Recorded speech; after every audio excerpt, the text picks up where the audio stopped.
இரு விசைகளில் விளைவில் மிக உயர்வாக இருப்பதற்கு அவற்றுக்கு இடைப்பட்ட கோணம் எப்படி இருக்கணும்? இது தியரியை நேரடியாக தெரியும். ரெண்டு விசைகள் விளைவில் உயர்வாக இருக்கணும் என்றால் அந்த ரெண்டு விசையும் ஒரே திசையில் தொழிற்பட வேணும். பிஎம் கியூ என்ற ரெண்டு விசையும் ஒரே திசையில் தொழிற்படணும். ஒரே திசையில் ரெண்டு விசையை தொழிற்படும் என்றால் விளைவில் கூட்டுப்படும். இந்த டைமில் ரெண்டு விசைக்கு இடைப்பட்ட கோணம் 0 இருக்கும்.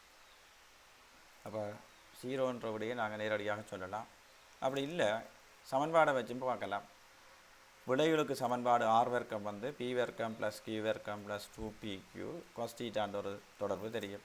அதாவது பி என்ற ஒரு விசை இருந்தால் தொழிற்படுது, இது கியூ என்ற ஒரு விசை இங்கே தொழிற்படுது. ரெண்டு கிடைப்பட்ட போன தீட்டாண்டால் இந்த விளைவில் என்று சொல்கிறது ஆர் எப்படி தரப்படும் என்றது படித்த தியரி. ஆர் மேக்சிமமாக இருக்கணும் என்றால் cos தீட்டா மேக்சிமம் இருக்கணும். cos தீட்டாவோட மேக்சிமம் வந்து 1. அப்போ தீட்டா 0 என்றால் தானே அது 1 வரும். அப்போ முதலாவது தான் இதுக்கு விட. ஓகே, எக்ஸ் காவி y காவி என்ற ரெண்டு காவிகள் ஒரு பிக்யூஆர்எஸ் என்ற காவி இணையர்களில் குறிக்கப்பட்டால் தரப்பட்ட கூற்றுக்களில் உண்மையானதாக கேட்டிருக்குது. உங்களுக்கு தெரியும், இது y காவி, இது எக்ஸ் காவி என்றால், இது எக்ஸ் காவி என்றால் இந்த இருக்கிறது எக்ஸ் காவியாக இருக்கு. அப்போ இந்த மூளை விட்டம் பிஆர் என்று சொல்கிறது y காவியையும் எக்ஸ் காவியையும் கூட்ட வர்றதுக்கு சமம். ஸோ பிஆர்ன்றது y காவியையும் எக்ஸ் காவியையும் கூட்ட வர்றது சமம். மாறின்னு சொல்லலாம், எக்ஸ் காவி சக y காவி. அப்படி என்றால் ஏ என்ற ஸ்டேட்மெண்ட் சரியானது. ஏ சரி என்றால் இதில் வரக்கூடிய விட 1 4 1 அல்லது 4 தான் வரணும். பிஏ பார்ப்போம். கியூஎஸ் என்றது, கியூஎஸ் என்றால் இது இந்த மூளை விட்ட ரைட். அது கியூஎஸ் என்றது என்னதுக்கு சமனாக இருக்கும் என்றால் எக்ஸ் காவி. இந்த எக்ஸ் காவியோட இந்த காவியை கூட்டணும். இதென்றால் இந்த வைக்கு ஆப்போசிட்டாக இருக்கப்போ சமாந்தரமாக இருக்குது, ஆனால் எதிர் திசையில் மைனஸ் y காவியாக இருக்குது. இப்போ எக்ஸ் காவிலேருந்து y காவியை கழிக்க வர்றது தான் கியூஎஸ் என்றபடியால் அந்த பி என்ற ஸ்டேட்மெண்ட்டும் சரி. 1 4 ஏயும் சரி பியும் சரி என்று வேற வேணும் என்றால் 4வது மாத்திரம் ரைட். சிஏ வேணும் என்றால் செக் பண்ணலாம். கியூஎஸ் என்றது மாறி இருக்கு, y மைனஸ் எக்ஸ் என்று. அது போல் 8வது ஓவில் தாக்குகின்ற பீக்கமா கியூ எனும் இரு விசைகளையும் அவற்றின் விளைவுகளையும் ஆர் காட்டுகின்றது. பிக்யூ என்ற விசைகிற விளைவில் ஆறாக இருக்கும் என்றால் ஆறுன்றது அந்த இணைகரத்தில் மூளை விட்டமாக இருக்கணும். அப்போ இணைகரத்தை பூர்த்தியாக்கினால் மூளை விட்டத்துக்குள்ளே சரியாக அந்த ஆறுன்றது வரணும். அப்படி வர்றது ஆக அந்த 5வது நாள் மூளை விட்டம் பூர்த்தியாக்கப்படுது. மற்ற எல்லாத்துலேயும் மூளை விட்டம் வந்து இன்கம்ப்ளீட்டாக இருக்குது.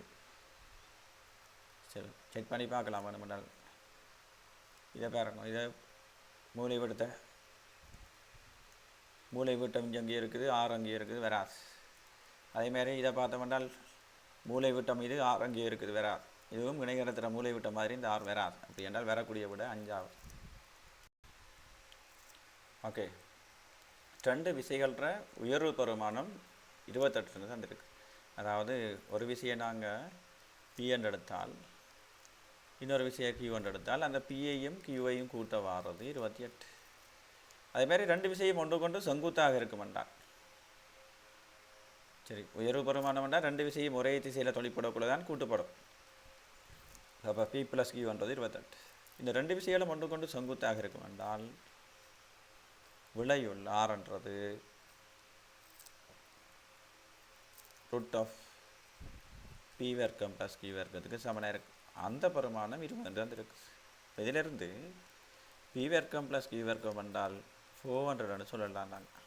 ஸோ பி வர்க்கம் சக கியூ வர்க்கத்துக்கு பதிலாக 28 சய பி வர்க்கம் 400 சொல்லலாம். இதை சுருக்கி ஒரு இருபடி சாம்பாடு சொன்னோம் என்றால் பி வர்க்கம் -28p சக 192ன்றது 0 என்று வரும். இதை காரணிப்படுத்தினால் p - 12 இன்ட்டு p - 16ன்றது 0 வரும். சரியா, p என்றது 12 நியூட்டன் இருக்கும், அல்லது p என்றது 60 நியூட்டன் இருக்கும். p என்றது 12 என்றால் q என்றது 16. சரியா, அப்படி என்றால் இதுக்கு இது வேறு 16 இருந்தால் மற்றது 12 இருக்கும். அப்போ எங்களுக்கு வர வேண்டிய விட வந்து 12 16 வரலாம், இல்லாட்டி 16 12 வரலாம். 12 16 ஒரு விட இருக்குது. மூன்றாவது 2 விசை காவிகள் தந்திருக்குது. தீட்டான்ற கோணத்தில் தொழிற்படுது. இது F1 என்ற காவி, இது F2 என்ற காவி. தீட்டான்ற கோணத்தில் தொழிற்படுது. கேள்வி F2 வெக்டர்லேருந்து F1 வெக்டரை கழிக்கிறது பெருமானவள் ஒன்று கேட்டிருக்குது.